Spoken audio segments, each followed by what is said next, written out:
10th standard மேத்ஸில் 2வது பாடம் எண்களும் தொடர் வரிசைகளும் பயிற்சி 2.7ல் 4வது கணக்கு பார்க்க போகிறோம்ப்பா. இந்த சேனலை சப்ஸ்கிரைப் பண்ணாத ஸ்டூடெண்ட்ஸ் சப்ஸ்கிரைப் பண்ணி சப்போர்ட் பண்ணுங்கப்பா. வாங்க கணக்குக்குள்ளே போகலாம். எக்ஸ் ப்ளஸ் 6, எக்ஸ் ப்ளஸ் 12 மற்றும் எக்ஸ் ப்ளஸ் 15 என்பன ஒரு பெருக்குத்தொடர் வரிசையின் தொடர்ச்சியான 3 உறுப்புகள் எனில் எக்ஸின் மதிப்பை காண்க.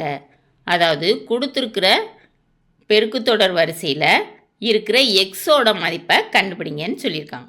சரியாப்பா, கண்டுபிடிப்போமா? தீர்வு ஃபஸ்ட்டு கணக்கில் கொடுத்துருக்கிறத எடுத்துக்கணும். X plus 6, x plus 12, x plus 15 என்பது பெருக்குத்தொடர் வரிசை. அப்படின்னா பொது விகிதம் சமமாக இருக்கும்.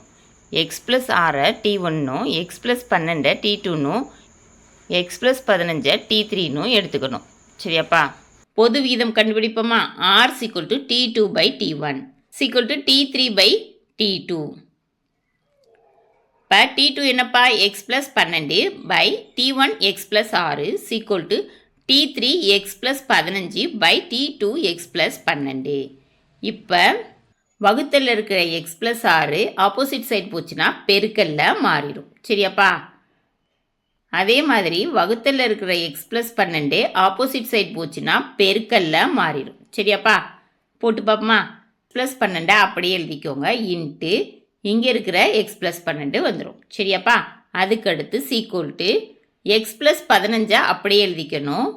இன்ட்டு பகுதியில் இருக்க எக்ஸ் ப்ளஸ் 6 இங்கே வந்துடும். எக்ஸ் ப்ளஸ் 6 அப்போ என்னப்பா கிடைக்கும்? X plus 12 into x plus 12 is equal to x plus 15 into x plus 6. இப்போ இந்த எக்ஸால் இந்த ப்ராக்கெட்குள்ளே உள்ள உறுப்புகள்லாம் பெருக்கணும். X into x plus 12 plus அதே மாதிரி 12ஆல் ப்ராக்கெட்குள்ளே இருக்கிற உறுப்புகளை பெருக்கணும்.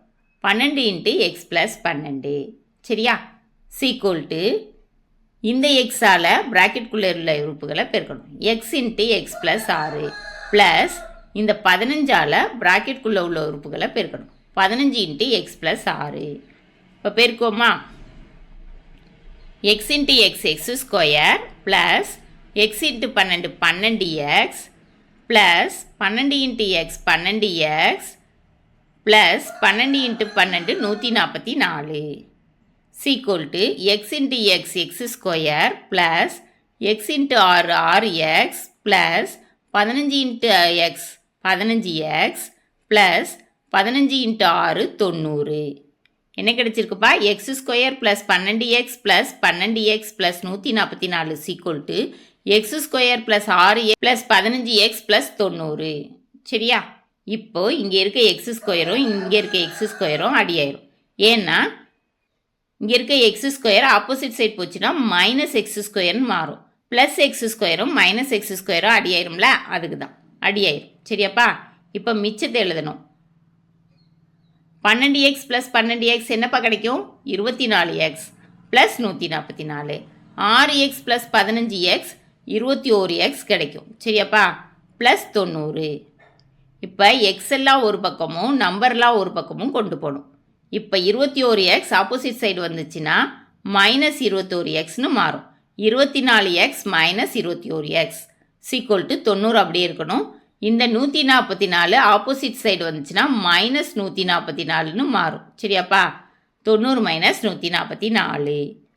இப்போது 24xலேருந்து 21x போயிடுச்சுன்னா 3x இருக்கும். சரியா, 90லேருந்து மைனஸ் 144 போச்சுன்னா மைனஸ் தான் பெரிய நம்பராக இருக்குது, அதுலேருந்து 90 கழிச்சிட்டு மைனஸ் 54ன்னு கிடைக்கும். சரியாப்பா, 3x = மைனஸ் 54. இப்போ எக்ஸ் மட்டும் வேணும்னா பெருக்கல்ல இருக்க 3 ஆப்போசிட் சைடுக்கு வர்றப்ப வகுத்தெல்லாம் மாறும். X = minus 54 by 3. 1 3 3 1 3 3 மிச்சம் 2 8 3 24. அப்போ என்ன கிடைக்கும்ப்பா? மைனஸ் 18ன்னு கிடைக்கும். X = minus 18. கணக்கில் எக்ஸோட மதிப்பு தான் கண்டுபிடிக்க சொல்லியிருந்தாங்க, கண்டுபிடிச்சாச்சு. சரியாப்பா, இந்த வீடியோ பிடிச்சிச்சுன்னா லைக் பண்ணுங்கள், ஷேர் பண்ணுங்கள், சப்ஸ்கிரைப் பண்ணுங்கள். ஓகேவாப்பா? Thank you students.